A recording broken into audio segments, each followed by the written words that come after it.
লতিরাজ বাড়ি এক চাষ পদ্ধতি। এ সময় লতিরাজ বাড়ি এক চাষ করলে মাত্র ৩০ থেকে ৩৫ দিনে ফলন চলে আসে।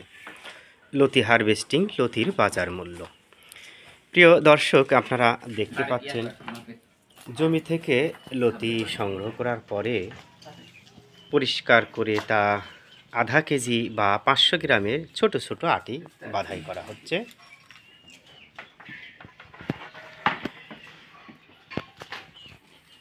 দেখতে পাচ্ছেন কত সুন্দর মানের লতি।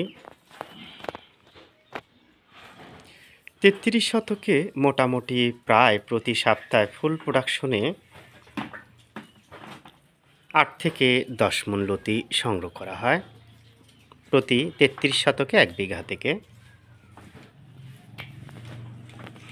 আপনারা চাইলে অল্প বিস্তার বা অল্প পরিসরে লতিরাজ বাড়ি এক চাষ করতে পারেন।